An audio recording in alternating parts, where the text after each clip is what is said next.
বিচারপতি মানিকের ৯০০ কোটি টাকার সম্পদ, রাজুকে তথ্য চেয়ে দুদকের চিঠি।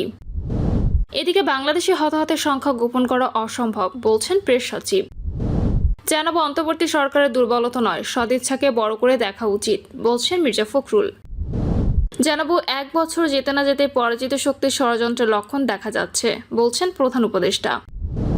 এবং সর্বশেষ জানাবো বিতর্কিত ৩ নির্বাচনের দায়িত্ব পালন করা কর্মকর্তাদের তথ্য চেয়ে ডিসিদের চিঠি। শুনছিলেন সংবাদ শিরোনাম, এবারে বিস্তারিত।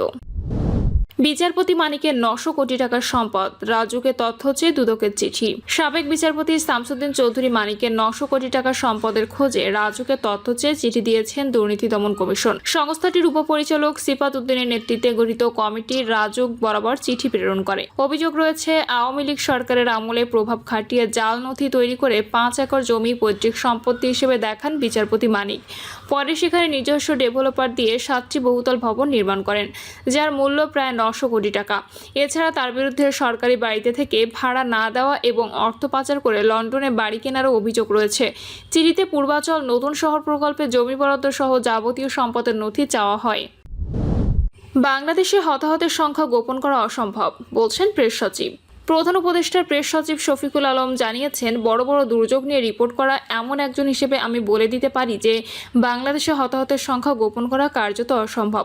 পোস্টে প্রেস সচিব উল্লেখ করেন, ২০০২ থেকে ২০২৪ সালের মধ্যে অসংখ্য বড় বড় দুর্যোগ নিয়ে রিপোর্ট করা এমন একজন হিসেবে আমি বলে দিতে পারি যে বাংলাদেশে হতাহতের সংখ্যা গোপন করা কার্যত অসম্ভব।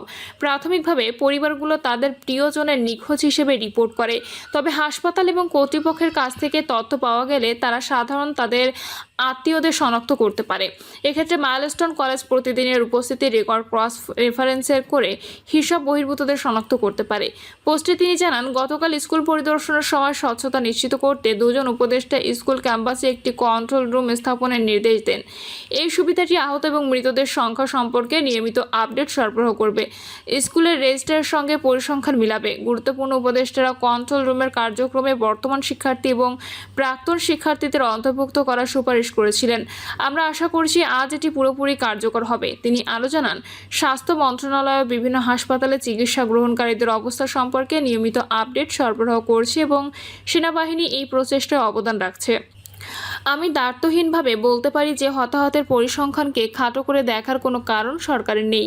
তিনি উল্লেখ করেন, গতকাল আমরা ৯ ঘন্টা স্কুলে ছিলাম, যদিও আমরা আরও আগে চলে আসতে পারতাম। উপদেষ্টারা শক্তি প্রয়োগ ছাড়াই শান্তিপূর্ণভাবে পরিস্থিতি সমাধানে প্রতিশ্রুতিবদ্ধ ছিলেন। তারা যতদিন প্রয়োজন ততদিন থাকার জন্য প্রস্তুত ছিল এবং যখন উপযুক্ত সময় হতো তখনই আমরা রওনা হতাম। প্রাণ হারানো শিক্ষার্থী ও শিক্ষকদের জন্য আমাদের সমবেদনা। এটি একটি জাতীয় ট্র্যাজেডি এবং তারা সবাই শহীদ। আসুন আমরা ভবিষ্যতের ট্র্যাজেডি রোধে আমাদের বিমান প্রতিরক্ষা ব্যবস্থাকে আরও উন্নত করতে একসঙ্গে কাজ করি। সরকার জাতীয় নিরাপত্তা উন্নত করতে এবং বিমান সম্পর্কিত বিপর্যয় রোধ করতে প্রতিশ্রুতিবদ্ধ। অন্তর্বর্তী সরকারের দুর্বলতা নয়, সদিচ্ছাকে বড় করে দেখা উচিত বলছেন মির্জা ফখরুল। বিএনপির মহাসচিব মির্জা ফখরুল ইসলাম আলমগীর অন্তর্বর্তী সরকারের দুর্বলতাকে বড় করে না দেখে তাদের সদিচ্ছা ও প্রক্রিয়াকে গুরুত্ব দেওয়ার আহ্বান জানিয়েছেন।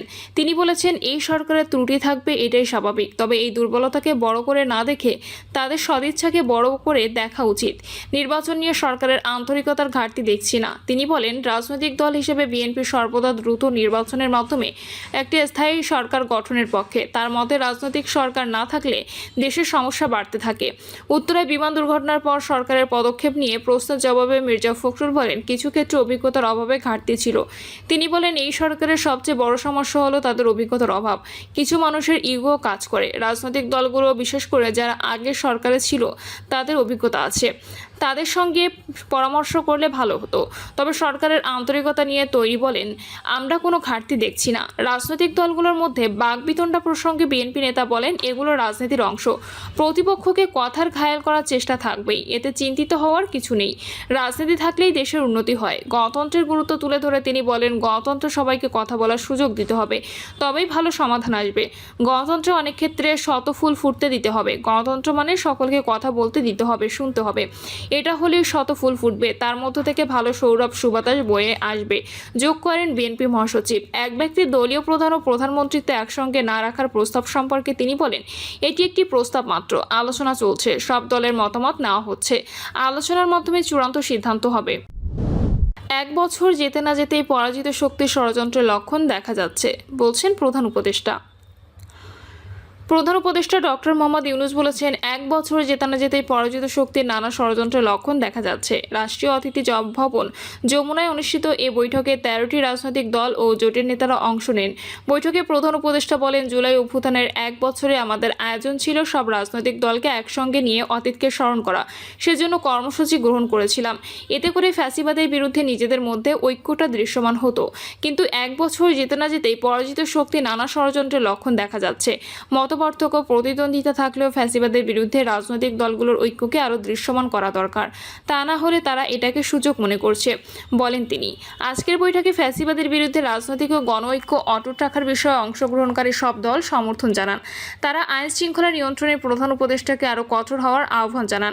নেতৃবৃন্দ সংস্কার, বিচার ও নির্বাচন প্রক্রিয়ায় পূর্ণ সমর্থন জানিয়ে নির্বাচনকে সামনে রেখে ও ফ্যাসিবাদ প্রতিহত করতে আরও নিয়মিতভাবে রাজনৈতিক দলগুলোর সঙ্গে সর্বদলীয় সভা আয়োজনের অনুরোধ জানান। বিতর্কিত 3 নির্বাচনে দায়িত্ব পালন করা কর্মকর্তাদের তথ্য চেয়ে ডিসিদের চিঠি।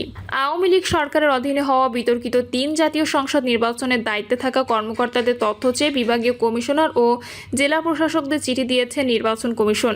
এসব নির্বাচনে অনিয়ম খতিয়ে দেখতে ভোট গ্রহণ কর্মকর্তাদের তথ্য ইসির কাছে চেয়েছে পুলিশ ব্যুরো অব ইনভেস্টিগেশন। গত 22 জুন শেরে বাংলা থানার মামলার পর পিবিআই সুষ্ঠু তদন্তের জন্য তথ্য চাওয়ার পর নির্বাচন কমিশন তথ্য সংগ্রহের এ উদ্যোগ নেন। ইসির নির্বাচন সহায়তা শাখার উপসচিব মোহাম্মদ মনির হোসেনের সই করা চিঠি ইতিমধ্যে বিভাগীয় কমিশনার ও ডিসিদের পাঠানো হয়েছে। চিঠিতে বলা হয়েছে, ঢাকা মহানগরের শেরেবাংলা নগর থানার মামলা নম্বর 11 এর সুষ্ঠু তদন্ত ও ন্যায় বিচারের স্বার্থে পিবিআই থেকে 2014, 2018 ও 2024 সালে অনুষ্ঠিত দশম, একাদশ ও দ্বাদশ জাতীয় সংসদ নির্বাচনে দায়িত্ব পালনকারী রিটার্নিং অফিসার, প্রিজাইডিং অফিসার, সহকারী প্রিজাইডিং অফিসার ও পোলিং অফিসারদের নাম, ঠিকানা, পিতার নাম, মাতার নাম, স্থায়ী বর্তমান ঠিকানা, জাতীয় পরিচয়পত্র, পাসপোর্ট নম্বর ও মোবাইল নম্বর ভোটকেন্দ্র ভিত্তিক সরবরাহের জন্য অনুরোধ করা হয়। এসব তথ্য জরুরি ভিত্তিতে নির্বাচন কমিশন সচিবালয়ে পাঠাতে বলা হয়েছে চিঠিতে। সংসদ নির্বাচনে রিটার্নিং কর্মকর্তা হিসেবে ডিসি, ইউএনও, সহকারী রিটার্নিং কর্মকর্তার দায়িত্বে থাকেন। নির্বাচন কর্মকর্তারা থাকেন সহকারী হিসেবে। এছাড়া প্রিজাইডিং কর্মকর্তা, পোলিং কর্মকর্তা হিসেবে বিভিন্ন দপ্তর, শিক্ষা প্রতিষ্ঠানের কর্মকর্তারাও নিয়োজিত থাকেন। এর আগে গত 20 ফেব্রুয়ারি সবশেষ 3 জাতীয় নির্বাচনের সময় রিটার্নিং কর্মকর্তার দায়িত্ব পালন করা 22 জন জেলা প্রশাসককে বাধ্যতামূলক অবসরে পাঠিয়েছে সরকার। বিগত 3টি জাতীয় নির্বাচনের দায়িত্বপ্রাপ্ত প্রধান নির্বাচন কমিশনার সহ অন্যান্য কমিশনারদের বিরুদ্ধে গত 22 জুন শেরেবাংলা নগর থানার মামলা করে বিএনপি। প্রহসনে নির্বাচন করার অভিযোগে সাবেক 3 সিইসি সহ 24 জনের নাম উল্লেখ করে মামলাটি করেন বিএনপি নেতা সালাউদ্দিন খান। মামলায় 2014 সালে নির্বাচনে তৎকালীন সিইসি কাজী রকিবউদ্দিন আহমদ, 2018 সালে নির্বাচনে তৎকালীন সিইসি AKM নুরুল হুদা ও 2024 সালে নির্বাচনে তৎকালীন সিইসি কাজী হাবিবুল আওয়ালকে আসামি করা হয়।